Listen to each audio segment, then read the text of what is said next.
If you don't know, then Aegon the Conqueror was the first Targ to set foot on the land of Westeros, and his legacy was to bring the 7 independent kingdoms of Westeros under one ruler by consolidating them. But what was his reason behind doing all this? There must have been some of Aegon the Conqueror with all this. So in this video, we will discuss on that topic and find out what it was, and whether it will have any effect on the season, like the comeback of the White Walkers, etc. So let's start the video without wasting any time. So in the entire season 2 of House of the Dragon, Daemon's story was revolving around Heron Hall, where he had to be lost again and again, in which sometimes he saw young Rhaenyra, and sometimes he was found having sex with his dead mother, and sometimes he even started seeing Cersei, and all this happened because Heron Hall was ruined since Aegon's time. And if you have noticed, then he believed that he was meant to be a king, for which he unites the entire Riverland, and raises a big army of Riverland with which he plans to attack King's Landing. By doing this, he wins the Iron Throne for himself and not for Rhaenyra. But when in the finale episode, he touches the god's foot on the advice of Alice Siver, then he sees a different type of vision, where the atmosphere of winter is prevailing, and a person is found sitting in the middle of the feet.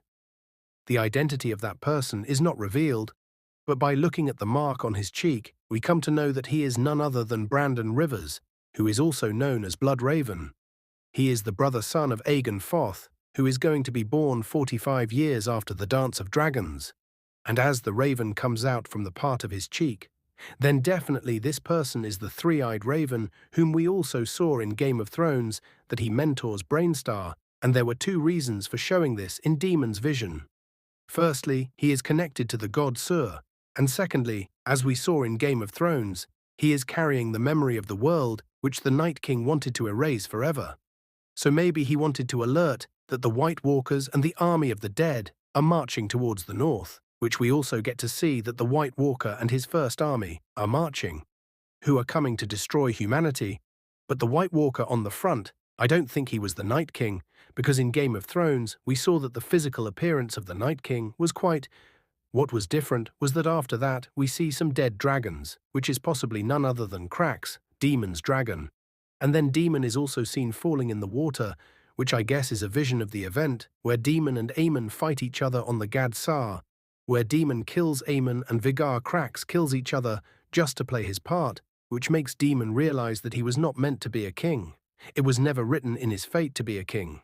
It was always written in Rhaenyra's fate to be a queen who is going to be queen for a bigger cause, that is for what Aegon saw in his dream, that winter has come to the north and the White Walkers and their army of dead are marching to destroy humanity, where he also sees in his dream that winter has come to the north and the White Walkers and their army of dead are marching to destroy humanity.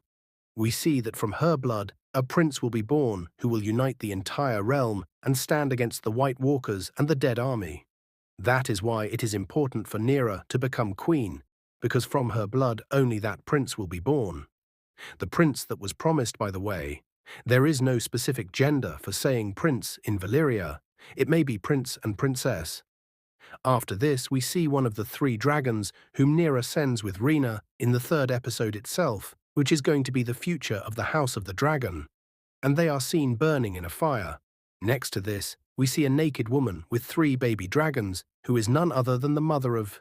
The dragon is Rhaenyra Targaryen, whom we saw in the 1st season of Game of Thrones, that the 3 dragons sit with one of them near the pyre of the dragons, and when the fire is extinguished, the 3 dragons split, and dragons are born from it.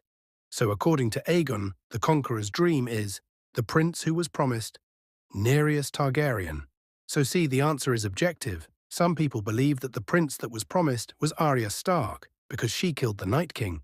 But this is totally baseless, because Arya Stark doesn't have the target blood. So the more favorable answer would be Rhaenyra Targaryen, because she plays the most important role in defeating the Night King. Jon Snow could also have done it, but he has no dragons, and that is why Daemon kneels in front of Rhaenyra, because she is the queen. She will not become queen because Cerys wanted her to become queen, because according to Aegon's dream, her fate is to become queen. So Daemon's vision shows the same Aegon the Conqueror's dream in A Song of Ice and Fire, that it is not his fate to become king. He will die in the battle of God's eyes.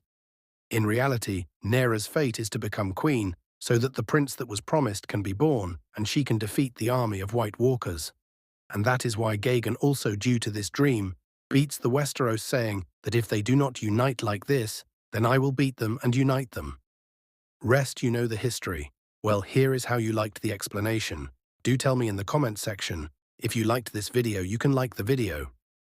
If you are new to the channel, then subscribe to the channel